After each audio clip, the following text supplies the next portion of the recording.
ప్రియమైన 10వ తరగతి విద్యార్థులకు మీరమ్మ హిందీ విద్యాలయంకు సాదర స్వాగతం.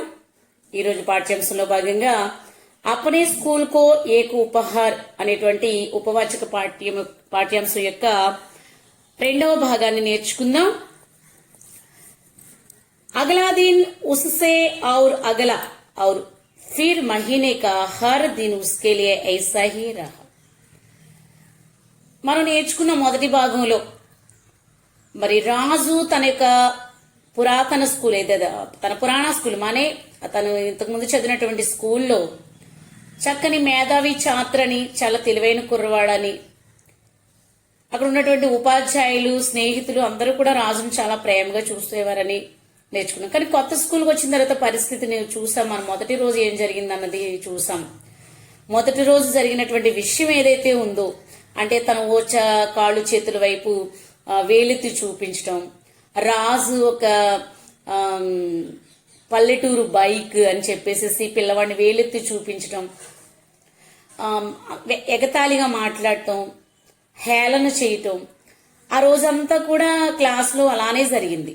సో ఆ రోజేనంటే కాదట, అగలాదిన నెక్స్ట్ డే ఉససే ఔర్ అగలా, దాని తర్వాత రోజు కూడా అట్లా, और फिर महीने का हर दिन మొత్తం నెలలో ప్రతిరోజు उसके लिए ऐसा ही रहा. మొదటి రోజు తనని ఏ రకంగా చేశారో అదే పరిస్థితి నెలంతా ఉందట. నెలలో ప్రతిరోజు అబ్బాయిని అలా ట్రీట్ చేస్తూ వచ్చారట. उसकी कक्षा में उसके हाथ उठाने पर भी उसे प्रश्नों का उत्तर नहीं देने दिया गया. తన తరగతిలో ఉపాధ్యాయులు ప్రశ్న అడిగినప్పుడు చెయ్యెత్తి సార్ నేను చెప్తాను అని చెయ్యెత్తితే కనీసం ఉసే ప్రశ్నకు ఉత్తరం నహీ దేనే దియా గయా, కనీసం ఆన్సర్ చెప్పడానికి అబ్బాయికి ఎప్పుడు కూడా అవకాశమనే ఇవ్వలేదట ఉపాధ్యాయులు. ఉస్కా కోయి మిత్ర భీ నహీ బన్ పాయా థా, ఒక్క ఫ్రెండ్ కూడా తనకి దొరకలేదు, ఒక మంచి స్నేహితుడు కూడా అబ్బాయికి అక్కడ దొరకలేదు. ఆది छुट्टी में जब बाकी सभी लड़के खेलने जाते तो वह कक्षा में ही బయట रहता. మరి విరామ సమయం ఉంటుంది కదా, ఇంటర్వెల్ అనేది ఉంటుంది కదా ప్రతి స్కూల్లో. సో ఆ సమయంలో పిల్లలందరూ బయటకు ఆడుకోవడానికి వెళ్ళిపోయేవారు, తను మాత్రం క్లాస్ లో ఒంటరిగా కూర్చుని అలాగే ఉండిపోయాడట. अब तक पूरा स्कूल जान गया था कि राज एक गव्वार लड़का है और उसे अपने गांव के स्कूल का बड़ा घमंड है. సో ఇప్పుడు అందరికీ తెలిసిపోయింది, ఏమని తెలిసిపోయింది, రాజు ఒక పల్లెటూరు పిల్లాడు, తనకి చాలా గర్వం ఎక్కువ. మా పల్లెటూరు స్కూలు చాలా గొప్పది, మా పల్లెటూరులో ఉన్నటువంటి స్కూల్, నేను చదివినటువంటి పాత స్కూల్ ఏదైతే ఉందో అది చాలా మంచిది అని చెప్పేసి తను ఎప్పుడు తన స్కూల్ విషయంలో గర్వపడతాడు. ఈ అబ్బాయి పల్లెటూరు బైక్ అని చెప్పేసి అందరికీ అర్థమైపోయిందట. ఆఖిరాకర్ రాజునే इस स्थिति से निपटने के लिए बड़ी चतुराई से एक योजना बनाई. మరి చివరికి రాజు ఏం చేస్తాడంటే ఆ హేళన, ఎగతాళి, ఆ స్థితిని తప్పించుకోవడానికి, అంటే అది ప్రతిరోజు తన్ని హర్ట్ చేసే విషయమే కదా, సో ప్రతిరోజు తను హర్ట్ చేస్తున్న ఆ విషయం నుంచి తప్పించుకోవడానికి ఏం చేస్తాడంటే బడీ చతురాయి సే, చాలా తెలివితో, చతురాయి ఇస్మే ప్రత్యయ క్యా హై అని అడుగుతాడు. చతురాయి ఇస్మే ప్రత్యయ క్యా హై ఆయి. ఏక యోజన బనాయి, ఒక ప్రణాళిక సిద్ధం చేసుకున్నాడు, ఒక టైం టేబుల్ వేసుకున్నాడు. कक्षा के अध्यापकों द्वारा प्रश्न पूछे जाने पर उसने हाथ उठाना ही बंद कर दिया. తన ప్రణాళిక ఏంటంటే క్లాస్ లో ఉపాధ్యాయుల ద్వారా అడుగుతున్నటువంటి ప్రశ్నలకి సమాధానం చెప్పడానికి ఇంతకు ముందు చెయ్యెత్తేవాడు కదా, ఇప్పుడు చెయ్యెత్తడం మానేశాడు. परिणाम स्वरूप बहुत शीघ्र ही अध्यापकों और छात्रों से उस पर ध्यान देना बंद कर दिया. ఎప్పుడైతే క్లాస్ లో టీచర్స్ అడిగినటువంటి ప్రశ్నలకి చెయ్యి ఎత్తడం బంద్ చేశాడో దాని ఫలితంగా చాలా త్వరగానే ఉపాధ్యాయుల్లో దృష్టి నుంచి, అలాగే విద్యార్థుల దృష్టి నుంచి కూడా మరి తను దూరమయ్యాడు. అంటే వాళ్ళు దృష్టి పెట్టడం మానేశారు, ఇక పట్టించుకోవట్లా రాజుని. రాజు यह जानता था कि 1 महीने के बाद उसकी वार्षिक परीक्षा होने वाली है. సో రాజుకి ఈ విషయం బాగా తెలిసి ఏంటంటే ఒక నెల తర్వాత తన మరి పబ్లిక్ ఎగ్జామినేషన్స్ ఉన్నాయని. इसलिए उसने घर पर अधिक परिश्रम किया, ఇంటి దగ్గర చాలా కష్టపడటం మొదలు పెట్టాడు. आखिर उसे नए स्कूल के समक्ष प्रमाणित करना था कि उसके पुराने गांव का स्कूल कोई कम नहीं था.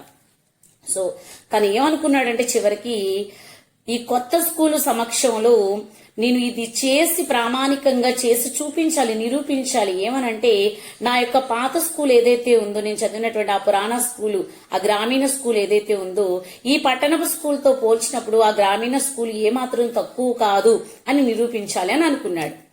సబ్నే మాన్ లియా తా కి రాజుకో తో ఫెయిల్ హోనా హీ హై. అందరూ అనుకుంటున్నారు అక్కడ టీచర్స్, స్టూడెంట్స్, రాజుగడ ఫెయిల్ అయిపోతాడు. जैसे जैसे समय पास आता गया सभी लड़के पढ़ने में व्यस्त होते गए.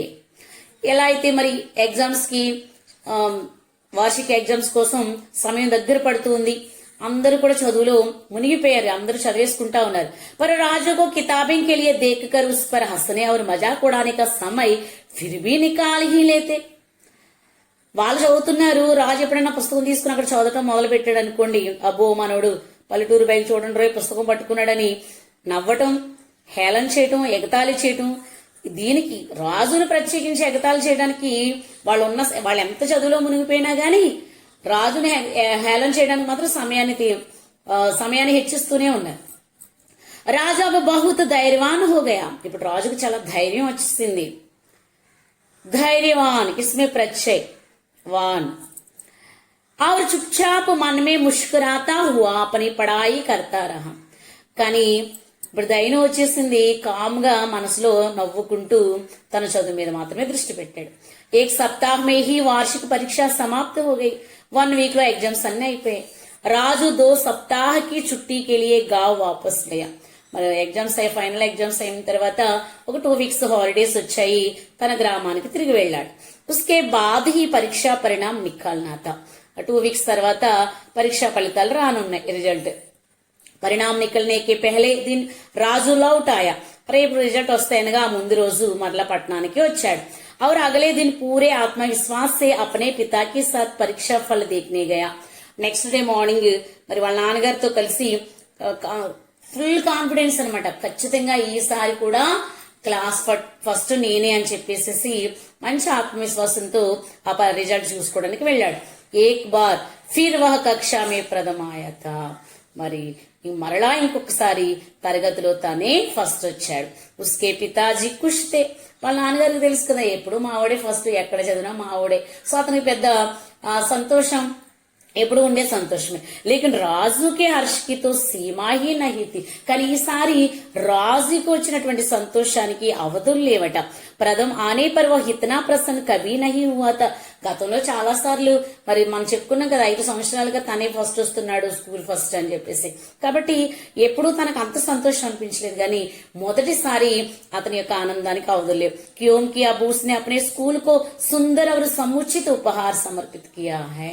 మరి ఇప్పుడు వచ్చినటువంటి ఈ యొక్క ప్రథమ స్థానం ఏదైతే ఉందో తన స్కూల్లో, ఆ స్కూల్ ఫస్ట్ అవడం అనేది మరి తన పాత స్కూల్కి రాజిస్తున్నటువంటి అందమైనటువంటి సముచితమైనటువంటి ఒక అద్వితీయమైనటువంటి బహుమానం అన్నమాట. సో ఇంతటి బహుమానాన్ని నేను నా పాత స్కూల్కి, నేను నా పురాణ స్కూల్కి మళ్ళీ నేను అప్పగించగలుగుతున్నాను అని చెప్పి రాజు, ఆ క్రెడిట్ అంతా ఎవరికి వెళ్తుంది? మరి కొత్త స్కూల్లో తనకేమీ ఇది అవ్వలేదు కదా, సో అంత క్రెడిట్ అంతా ఎక్కడికి వెళ్తుంది? పాత స్కూల్కే వెళ్తుంది. సో తను చాలా సగర్వంగా, మనస్ఫూర్తిగా, మరి తన ఆనందానికి అవధులు లేకుండా చక్కగా సంతోషంగా ఆ రోజుల రిజల్ట్ చూసుకున్నాడు. ఇప్పుడు చెప్పండి, వాళ్ళందరూ ఎవరైతే హేళన చేశారో, ఎవరైతే గేల్ చేశారో, ఆ ఫ్రెండ్స్ అందరూ కూడా ఏం చేస్తారు? మరి నోటి మీద వేలేసుకుంటారు కదా. చూడండి, రాజు చూడగానే అర్థమైపోతుంది రాజు చాలా తెలివైన పిల్లవాడు అని చెప్పేసేసి కదా. సో ఇలా ఈ రాజు ఎవరైతే హేళన చేశారో వాళ్ళందరిలోనూ కూడా మరి రాజు ప్రథముడుగా ఇక్కడ కూడా నిలవటం జరిగింది. అంటే ఎందుకు నిలబడగలిగాడు? ఏం చేశాడు రాజు? తనకి బలహీనత లేదా అంటే బలహీనత ఉంది. రితుభూషణ్ సార్ అసలు మనకి ఈ రాజు స్టోరీ నుంచి మనకేం నేర్పించాలనుకుంటున్నారు? ఏం నేర్పించాలనుకుంటున్నారు? రాజు శారీరకంగా చాలా బలహీనమైనటువంటి వాడు, కానీ రాజు యొక్క శారీరక బలహీనత తన విల్ పవర్ ఏదైతే ఉందో, తన యొక్క దృఢ సంకల్పం ఏదైతే ఉందో, దాన్ని మాత్రం ఆ బలహీనత దాన్ని చేరలేదు, దాన్ని చెడగొట్టలేదు. తన దృఢ సంకల్పానికి వీక్నెస్ తీసుకురాలి. అది శారీరక బలహీనత రాజుకి. కానీ ఆ దృఢ సంకల్పం ఉంది చూశారు, రాజు యొక్క దృఢ సంకల్పం, ఆ పట్టుదల. ఎలా అయినా సరే నా స్కూల్, నేను చదివినటువంటి పురాణ స్కూలు పట్టణపు స్కూల్తో పోలిస్తే ఏమాత్రం తక్కువది కాదని నిరూపించాలి నేను, అంతే, దట్స్ ఇట్. హేళన చేశారు, గేలి చేశారు. ఒకరోజు కాదు, 2 రోజులు కాదు, నెలలు తరబడి ఆ సంవత్సరం అంతా హేళన చేస్తూనే ఉన్నారు. ఎక్కడా కూడా ఎగతాళికి కృంగిపోలేదు, వెనకడుగు వేయలేదు. బాబోయ్ నేను ఈ స్కూల్లో చదవలేను అని చెప్పి వాళ్ళ ఆడితో పేచీ పెట్టలేదు. అన్నీ ఉన్నాకు అణుగుమణిగి ఉంటుంది, ఏమీ లే నాకు ఎగిరెగిరి పడుతుందని అసలు అక్కడ వాళ్ళు మిగతా వాళ్ళంతా ఎగిరెగిరి పడ్డారు. కానీ రాజు మాత్రం ఒక చిరునవ్వు నవ్వాడు, అంతే. చూస్తాను రమేష్ తన మనసులో అనుకున్నాడు, అంతే, బయటికి ఏం అనలా, ఒక నవ్వి ఊరుకున్నాడు. తానేంటో మొత్తం ఆ పట్టణంలో ఉన్నటువంటి స్కూలుకి తనేంటో నిరూపించి మరీ చూపించాడు. పట్టుదల ఉంటే కానిది లేదు అన్నటువంటి విషయాన్ని మరి రాజు ఏం చేశాడంటే సార్థకత చేసి మరి చూపించాడు. గొప్ప బహుమానాన్ని తన పురాణ స్కూల్కి అందించాడు. సో మనం నేర్చుకోవాల్సింది దృఢ సంకల్పం ఉండాలి.